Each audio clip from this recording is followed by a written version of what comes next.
Assalamualaikum warahmatullahi wabarakatuh. Perkenalkan, kami dari kelompok 5. Di sini kami akan membahas mengenai etnomedicine di suku Sasak Lombok. Next. Ini adalah anggota kelompok kami, ada Sita, ada Endah Arna, ada Gilman, ada Khalifah, dan saya sendiri Fani Rahma.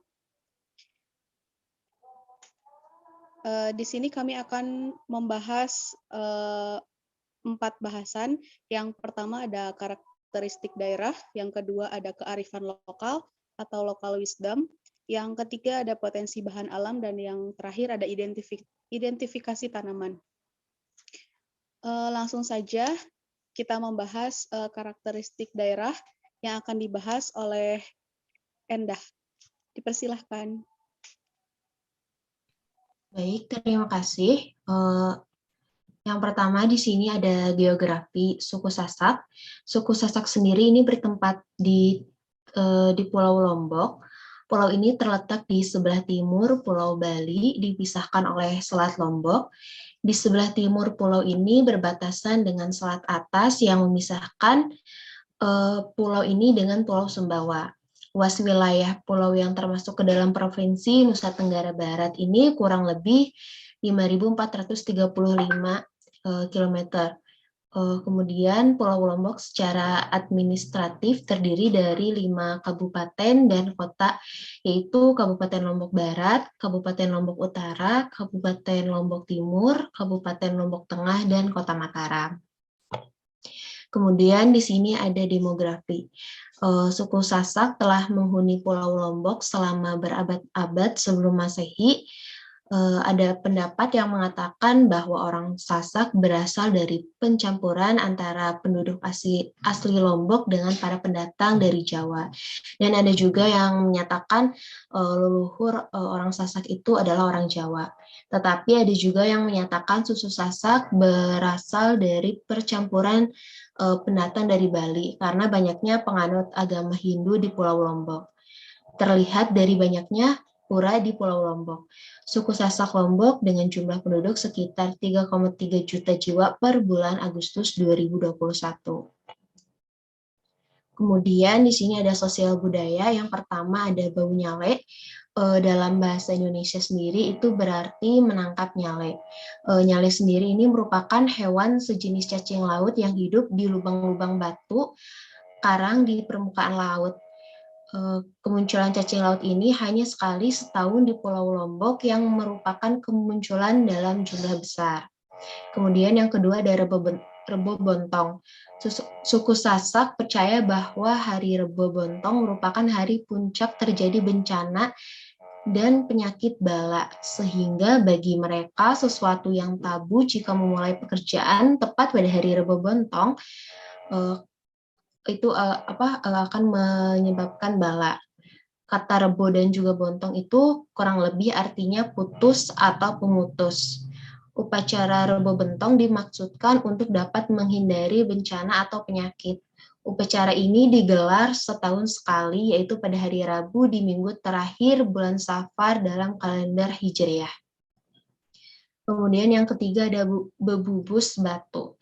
Dari kata bubus yaitu sejenis ramuan obat berbahan dasar beras yang dicampur berbagai jenis tanaman, dan dari kata batu yang merujuk kepada batu tempat melaksanakan upacara. Bebubus batu adalah upacara yang digelar untuk meminta berkah kepada sang kuasa. Upacara ini dilaksanakan tiap tahun dipimpin oleh penghulu pemaku adat dan kiai ahli agama. Yang keempat ada sabuk belek. Ini merujuk kepada sebuah pustaka sabuk yang besar, belek, bahkan panjangnya mencapai 25 meter. Masyarakat Lombok, khususnya mereka yang berada di wilayah Lenak Daya, akan menggelar upacara pada tanggal 12 Rabiul Awal tahun Hijriah. Tradisi pengeluaran sabuk belek ini mereka awali dengan mengusung sabuk balek mengelilingi kampung diiringi dengan tetabuhan gendang. Ritual upacara kemudian dilanjutkan dengan menggelar praja mulut hingga diakhiri dengan memberi makan berbagai jenis makhluk.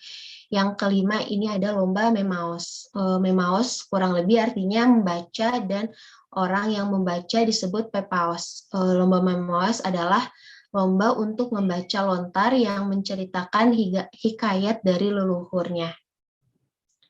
Terima kasih, saya kembalikan kepada moderator.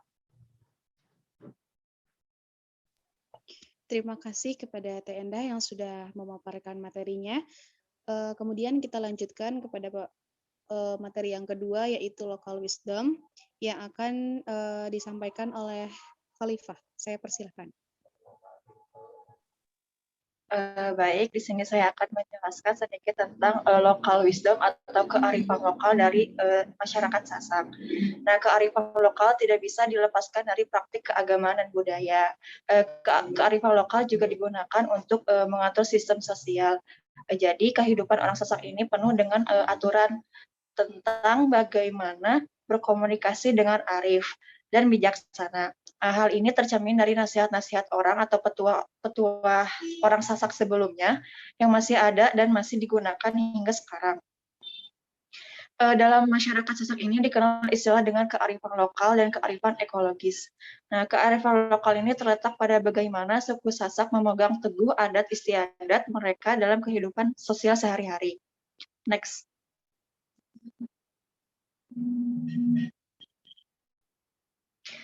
Lalu suku Sasak ini tidak sembarang menebang kayu atau pohon-pohon hutan.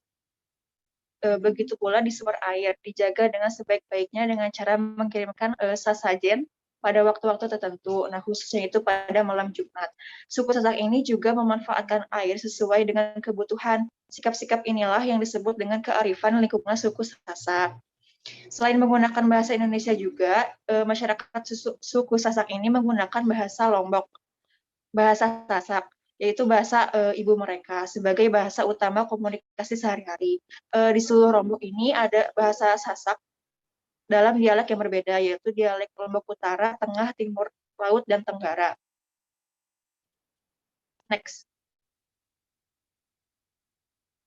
Masuk ke kearifan lokal dari suku Sasak ini, menurut Mulyani, beberapa kearifan yang dimiliki masyarakat Sasak yaitu saling jot atau perasak, yang artinya itu saling memberi atau beri atau mengantarkan makanan. Yaitu ada juga persilak, yaitu saling undang untuk suatu hajatan keluarga. Lalu ada wales atau balas, saling balas silaturahmi. Ada kebai semu, kebaikan yang penuh terjadi. Lalu ada saling tembung atau sapa, saling tegur sapa jika bertemu atau bertatap-tatapan muka. Lalu ada saling saduk, saling mempercayai dalam pergaulan dan persahabatan. Next.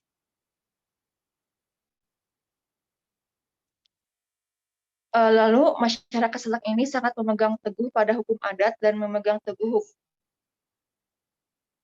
dan masyarakat setempat sering menyebutnya sebagai awik-awik. Nah, awik-awik ini terdiri dari peraturan tertulis atau tidak tertulis, merupakan hukum tradisional yang dianut oleh kesepakatan para masyarakat sebagai pedoman perilaku setiap komunitasnya. Nah, selain awik-awik ini, ada juga istilah krama. Sejak dulu, masyarakat suku Sasak ini mengenal wadah sebagai pedoman dalam kehidupan sosial mereka, dan tempat mereka mencari referensi untuk menerapkan sanksi atas pelanggaran yang terjadi pada komunitasnya. Nah, wadah ini disebut krama. Next. Lalu ada sesenggak. Nah, sesenggak itu apa? Sesenggak itu yaitu ungkapan bahasa tradisional yang berbentuk peribahasa dan pepatah sebagai perekat pergaulan masyarakat Sasak. Nah, dalam ajaran sesenggak ini banyak terkandung ajaran-ajaran dan nilai-nilai kearifan tradisional, seperti mengajarkan tentang ketuhanan, pendidikan, moral, hukum, dan sebagainya.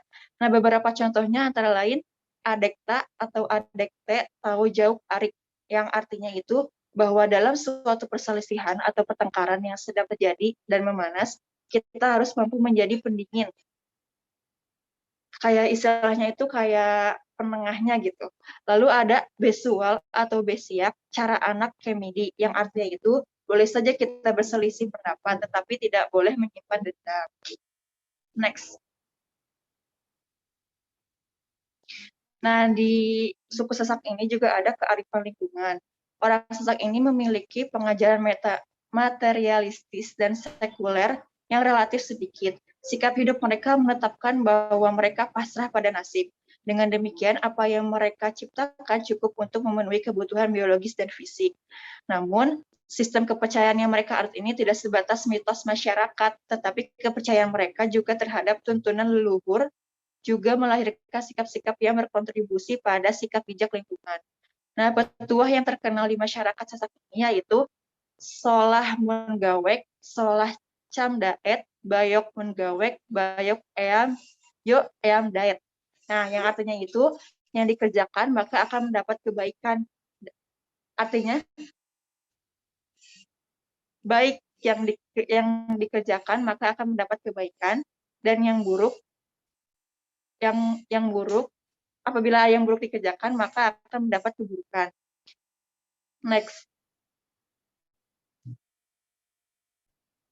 Lalu selanjutnya ada kearifan lingkungan dalam tradisi masyarakat suku Sasak. Yang pertama yaitu tradisi melelang. Nah, tradisi melelang ini apa? Yaitu suatu bentuk syukuran atas para petani hasil panennya.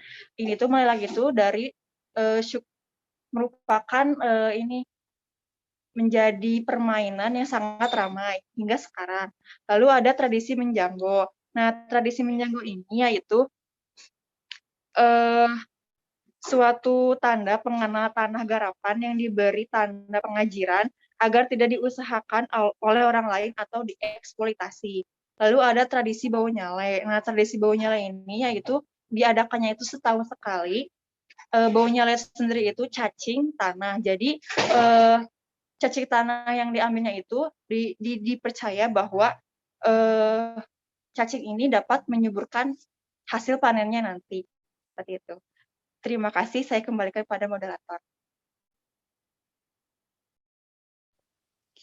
Terima kasih kepada Khalifah yang telah menyampaikan materinya. Selanjutnya ada potensi bahan alam yang akan disampaikan oleh Gilman. Saya persilahkan. Terima kasih Fani sebagai moderator. Selanjutnya saya akan menjelaskan potensi bahan alam. Next. Nah, potensi bahan alam ini dapat dibedah dengan pendekatan genetic research dan traditional knowledge. Nah, genetic research ini merupakan materi genetik yang bernilai aktual atau berpotensi baik itu dari tumbuhan maupun hewan. Nah, sedangkan istilah traditional knowledge dalam sebuah kamus hukum nasional adalah pengetahuan tradisional yang dimiliki oleh masyarakat daerah atau tradisi yang bersifat turun-temurun. Nah, pemanfaatan tumbuhan sebagai bahan obat juga ditunjukkan oleh masyarakat suku Sasak di Pulau Lombok, Nusa Tenggara Barat, tidak kurang dari 25 spesies tumbuhan yang digunakan untuk mengobati berbagai penyakit rakyat seperti sakit batuk, diare, luka cacingan, malaria, mata merah, sesak nafas. Hal ini merupakan salah satu wujud bentuk kearifan lokal masyarakat suku Sasak dalam memanfaatkan tumbuhan, menurut Rizwan dan Andayani pada tahun 2008. Next. Nah, berikut ada beberapa genetic research dan traditional knowledge dari beberapa tumbuhan. Yang pertama itu ada dari pisang, ya, bagian yang digunakannya adalah daun, yang pemanfaatannya digunakan diambil bagian dalam daun, dihaluskan bersama dengan kapur hingga lembut, dibalutkan ke permukaan yang sakit hingga merata. Nah, selanjutnya ada bawang merah, bagian yang digunakan adalah umbi. Cara pemanfaatannya adalah 2 atau 3 butir bawang merah diiris dan diremas hingga cairan bawang keluar, dibalurkan cairan bawang merah ke badan anak, ditaruh juga di ubun-ubun anak.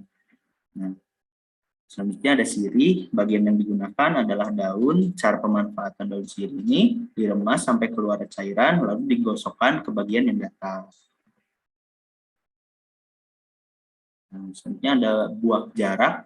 Nah, bagian yang digunakan dari buah jarak ini adalah daunnya. Dengan cara pemanfaatan digunakan untuk mengobati gusi yang bengkak adalah diambil getahnya, dioleskan secukupnya ke tempat yang bengkak, dan cara yang digunakan untuk mengobati panas dalam adalah daunnya diremas dan disaring, kemudian airnya diminum.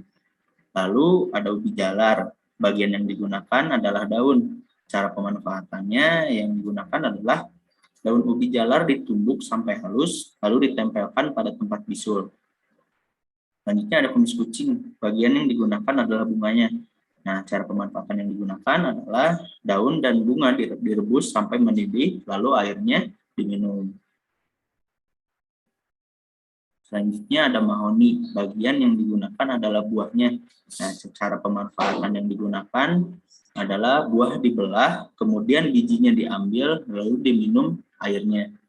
Selanjutnya ada manggis, bagian yang digunakan adalah kulit.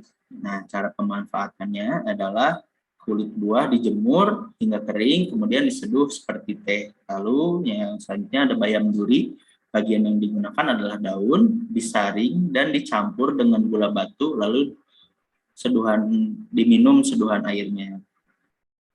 Terima kasih, saya kembalikan kepada moderator.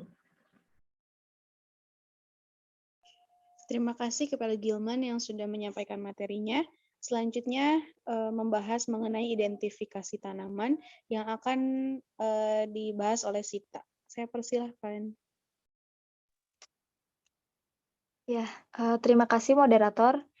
Baik, di sini saya akan menjelaskan sedikit mengenai identifikasi tanaman. Jadi ada beberapa tanaman yang umumnya banyak digunakan pada masyarakat suku Sasak. Next. Nah, untuk yang pertama yaitu ada bawang merah dengan klasifikasi termasuk Kingdom Plantae, Divisio Magnoliophyta, lalu kelas Liliopsida, ordo Liliales, famili Liliaceae, genus Allium, dan spesies Allium cephalin. Next.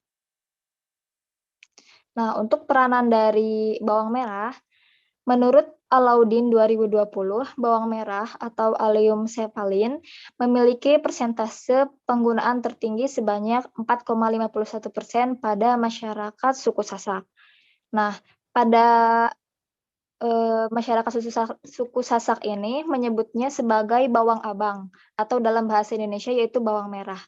Bagian yang digunakannya yaitu umbi, kemudian khasiatnya yaitu sebagai antipiretik pada anak. Lalu dengan cara penggunaannya, bawang tersebut diiris sebanyak 2-3 butir, kemudian diremas-remas sampai cairannya keluar, kemudian dibalurkan ke seluruh tubuh anak. Nah, untuk yang kedua yaitu ada beluntas dengan klasifikasi Kingdom Plantae, kemudian Divisio Magnoliophyta, kelas Magnoliopsida, ordo Asterales, famili Asteraceae, genus Plusea, dan spesies Plusea indicalin. Next. Nah, untuk peranannya, menurut Alaudin 2020, beluntas ini memiliki persentase penggunaan kedua tertinggi sebanyak 3,82%. Nah, untuk bagian yang digunakannya yaitu daun dengan khasiat menghilangkan bau badan, dan cara penggunaannya yaitu menggosokkan daun beluntas pada saat mandi. Nah, kemudian tanaman yang ketiga yaitu lidah buaya dengan Kingdom Plantae, kemudian divisi Spermatophyta, lalu kelas Monocotyledon, kemudian ordo Asparagales, dan famili Xantheraceae, kemudian genusnya Aloe, dan spesies Aloe vera lin. Untuk peranannya, aloe vera ini memiliki persentase penggunaan ketiga tertinggi sebanyak 3,24%. Nah, bagian yang digunakannya yaitu daun, kemudian khasiatnya untuk mengobati luka bakar dengan cara mengambil daging daun lidah buaya, kemudian menempelkannya pada luka bakar atau yang tersiram air panas. Nah, selanjutnya yaitu ada bunga sepatu dengan kingdom Plantae, kemudian divisi Tracheophyta, kelas Magnoliopsida, ordo Malvales, famili Malvaceae, genus Hibiscus, dan spesies Hibiscus rosa sinensis Linn. Untuk peranannya, bunga sepatu ini memiliki persentase penggunaan keempat tertinggi sebanyak 3,09%. Nah, untuk khasiatnya yaitu penetralisi racun, lalu mengobati sakit tenggorokan, sariawan, dan bronkitis. Cara penggunaannya untuk penetralisi racun, sakit tenggorokan, dan sariawan yaitu dengan menggunakan akar. Caranya dengan merebus akar, kemudian air rebusan tersebut dikonsumsi atau diminum. Nah, untuk mengobati bronkitis, bagian yang digunakannya yaitu bunga. Caranya sama, yaitu dengan merebus bunga, kemudian air rebusannya diminum. Nah, selanjutnya yaitu bunga matahari. Dengan klasifikasi termasuk kingdom Plantae, divisi Magnoliophyta, kelas Magnoliopsida, ordo Asterales, famili Asteraceae, genus Helianthus, dan spesies Helianthus annus Linn. Nah, untuk peranannya, bunga matahari ini memiliki persentase penggunaan kelima tertinggi, yaitu sebanyak 2,94%. Nah, bagian yang digunakannya yaitu akar yang memiliki khasiat untuk mengobati penyakit saluran kencing. Nah, cara penggunaannya yaitu dengan merebus akar bunga matahari, kemudian air rebusannya tersebut diminum atau dikonsumsi. Terima kasih dari saya kembalikan kepada moderator. Terima kasih kepada Sita yang sudah menyampaikan materinya. Ya, ini adalah daftar pustaka yang kami gunakan. Mungkin sekian yang dapat kami sampaikan. Mohon maaf apabila ada kesalahan. Terima kasih atas perhatiannya. Kami tutup. Wassalamualaikum warahmatullahi wabarakatuh.